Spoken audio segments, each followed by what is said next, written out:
Na allerlei tegenslagen is het eindelijk zover. De nieuwe sluis kan nu ook echt gebruikt worden. We hebben daar best lang op gewacht. Hè? 11 oktober was hier de grote opening met de 2 koningen. En nu eindelijk wordt de sluis opgenomen in de dienstregeling. En verder vandaag.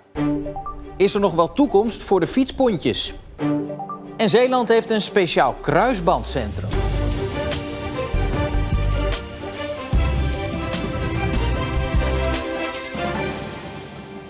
Goedenavond. De officiële opening was al 2 jaar later dan gepland. Maar ook na de druk op de knop door de koningen van Nederland en België in oktober vorig jaar konden er nog steeds geen schepen door de nieuwe sluis.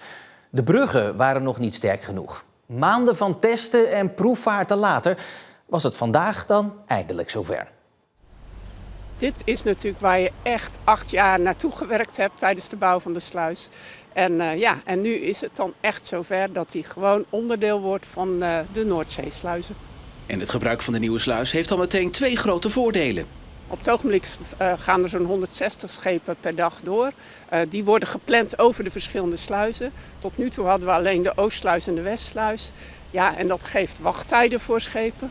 En voor zeevaart is het ook een groot voordeel, want zij kunnen nu op elk uur van de dag hier door de sluis. Ze zijn niet meer afhankelijk van hoogwater. En voor havenbedrijf Noordseaport is de ingebruikname van de nieuwe sluis erg belangrijk. Deze sluis hebben we heel lang gewild. En waarom? Omdat hier heel veel bedrijven achter zitten waar heel veel mensen werken. Het totale havengebied werken meer dan 100.000 mensen. Maar bovendien worden er allerlei producten gemaakt die we dagdagelijks gebruiken. Denk aan staal, voedsel, bouwstoffen.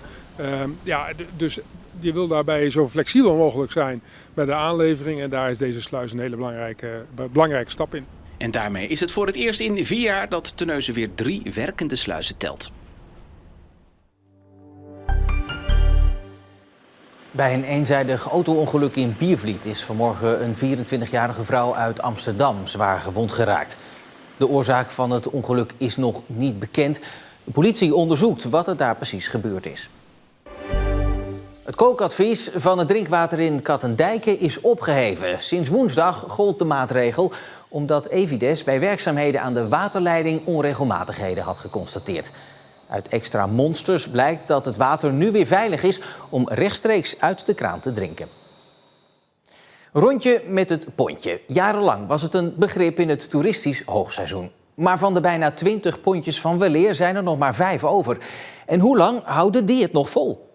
Het aantal pontjes voor fietsers is dus flink gedaald de afgelopen jaren. Volgens de schippers die wij spraken is het haast niet mogelijk om rendabel met een bootje te varen in Zeeland zonder financiële steun.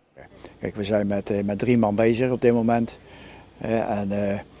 Het is altijd maar afwachten hoeveel fietsers je krijgt. Dus dat is te onzeker om daar vast voor te varen. Het is dat de gemeente ons een beetje ingehuurd heeft om die traditie een beetje in ere te houden.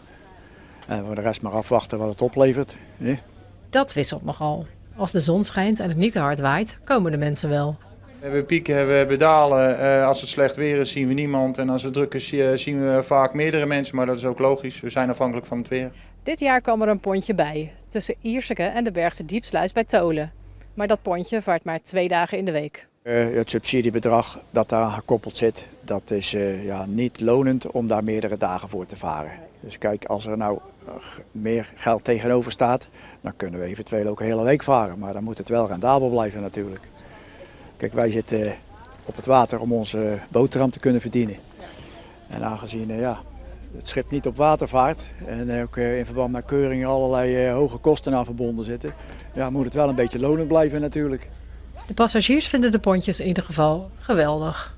Nou, ik vind het zo leuk. Het varen alleen al, hè. Je gaat 1 uur heen en ik neem het ook weer terug, dus dat is nog 1 uur varen. Ja, dat is gewoon geweldig. Hou ik van. Ja, je bent buiten even op het water. Vind je het ontspannen? Het is leuk om op het water te zijn en de rust van het water te ervaren. En zo is het ook een mooie route navigeren. Dus, Vroeger had de provincie Zeeland een garantiefonds om schippers te helpen. Ook was er geld om een boekje uit te geven met alle vaartijden van alle pontjes erin. De provincie laat ons weten dat de pontjes niet meer worden ondersteund omdat ze niet duurzaam zijn, omdat ze op diesel varen. Ja, er is eigenlijk helemaal niks meer. Er is helemaal nauwelijks of geen ondersteuning van de provincie. Er is wat ons betreft en volgens mij ook andere pontjes geen interesse meer voor het product pontjes in Zeeland. Ja, dat vind ik gewoon erg jammer, terwijl je toch een mooi product hebt, een aanvullend product. Er is veel benefits in de omgeving, dus als er mensen van de ene locatie naar de andere locatie worden gebracht, dat geldt natuurlijk niet alleen hier, maar dat geldt ook bij andere locaties, dan heeft het wel een benefit voor de directe ondernemers daar. En ja, ik denk dat er niet over na wordt gedacht. Het pontje van Perkpolder naar Hansweert is dit jaar definitief uit de vaart. Corona, de dijkverzwaring en een dure keuring deden het veer de das om. Een uitslaande brand afgelopen nacht op zowel de boven- als de benedenverdieping van een woning in Kloosterzande. Voor de zekerheid werd bij een zorginstelling even verderop tijdelijk de ventilatie uitgezet, zodat de bewoners geen last zouden krijgen van de rook. Na een half uur was de brand onder controle. De gemeente Schouwen-Duiveland boekt vooruitgang als het gaat om de huisvesting voor statushouders. Daarbij krijgt het hulp van de protestantse gemeente in Nieuwerkerk. De gemeente Schouwen-Duiveland heeft in de krant Wereldregio een oproep gedaan, eind vorig jaar. En daar hebben wij op gereageerd. Want deze pastorie, normaal gezien het huis van de predikant, stond leeg en biedt plek aan 8 personen. De Bijbel leert ons dat je voor je naaste moet zorgen. Dus dat is een van de overwegingen geweest waarom we met de gemeente in gesprek zijn gegaan. De gemeente Schouwen-Duiveland heeft nog een lange weg te gaan. Dit jaar moeten er 120 statushouders gehuisvest worden. Dat is tot nu toe bij 9 daarvan gelukt. En die 8 die daar nu bij komen, mogen hier 5 jaar blijven wonen. De pastorie is namelijk een zogenoemde doorstroomlocatie. En dat betekent dat tijdens dat verblijf gezocht moet worden naar een vaste woonplek voor de statushouders. Het is zo'n beetje de grootste nachtmerrie van een topsporter, een kruisbandblessure. Het is pijnlijk, je bent lang uitgeschakeld en het hersteltraject is zwaar. In Middelburg is er nu een revalidatiecentrum, speciaal voor sporters met een gescheurde kruisband. Hey Noortje, Hoi. Goedemiddag, kom verder. Ja. Hoe is ie? Ja, het gaat.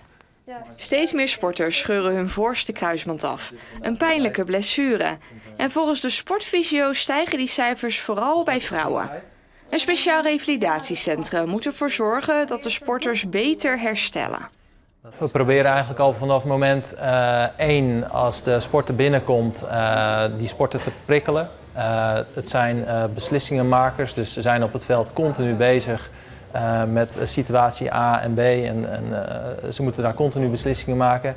Dat willen we hier ook stimuleren. Het gaat niet alleen om kracht. Je revalideert geen fitness iemand, je revalideert een veldsporter.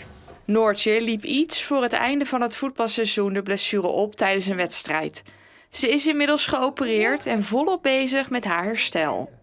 Wat ik heb begrepen is dat bij normale fysio doen ze echt, denk ik, vooral echt op kracht. En dan willen ze zo snel mogelijk dat je weer gewoon terug in relatie bent. En hier heb ik wel het idee dat we echt per stappen gaan. En we doen ook metingen. En voordat ik geopereerd werd, hebben we ook allemaal metingen gedaan. En om te kijken dat we na de operatie ook weer naar dat punt willen komen, zeg maar. Oké, we gaan met de lichtjes aan de slag. Je krijgt wat verschillende oefeningen, dus lekker in de dubbeltaken.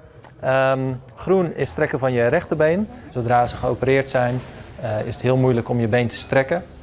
Puur omdat dat signaal vanuit de hersenen naar het geopereerde been helemaal verstoord is. En door de sporter dan af te leiden met bijvoorbeeld dubbeltaken, lichtjes, verschillende opdrachten, wordt de aandacht eigenlijk afgeleid van de knie. En dan probeer je automatismes te creëren om te gaan bewegen eigenlijk. Een bittere pil voor de sporters is dat zij zeker een jaar uit de relatie zijn. En de kans dat ze de blessure vervolgens nog een keer oplopen is groot. Met allerlei data proberen ze bij dit revalidatiecentrum die kans te verkleinen. We houden precies bij hoe sterk je bent, hoe hoog je kunt springen, wat de kwaliteit van jouw bewegen is en waar je aan moet voldoen om die volgende stap in je revalidatie te zetten. En je ziet eigenlijk daaruit, als je die criteria volgt, dat de kans vele malen lager is dat je weer zo'n blessure krijgt. En dat de terugkeer naar de sport, dat die eigenlijk een grotere succesfactor kent. Noortje is nog even onderweg. Zij hoopt september 2026 weer op het voetbalveld te staan. Omringd door zijn familie is Derk Sauer gisteren op 72-jarige leeftijd in zijn huis in Domburg overleden. Een zeilongeluk van een paar weken geleden werd hem fataal. Het nieuws van het overlijden van de journalist en mediaondernemer was gisteren wereldnieuws. Van New York tot Moskou tot Domburg. Er heerst toch een wat bedrukte stemming bij het Maritak van Poortvliet Museum midden in Domburg. Sauer was daarbij betrokken als voorzitter van de Steunstichting. Derk die was samen met Ellen enorm ervoor dat dit museum zou slagen hier in Domburg. Het drukke Domburg had ook een stuk cultuur nodig en daar wilde hij zich altijd voor inzetten. Arnold en zijn vrouw hadden een goede band met Derk en waren maar wat blij dat hij betrokken was bij het museum. Het was een heel bijzonder mens die altijd keek met een open blik naar kansen op het terrein van cultuur. En daarom is het gemis voor Arnold en zijn vrouw persoonlijk, maar ook voor het museum groot. Heel verdrietig dat dit zo hem is overkomen. Voor ons is het een verlies, dat kan ik niet anders zeggen. Wij hopen dat we de band met de Sauers kunnen vasthouden en daarmee ook een van de dingen waar Derk graag aan meewerkt te realiseren.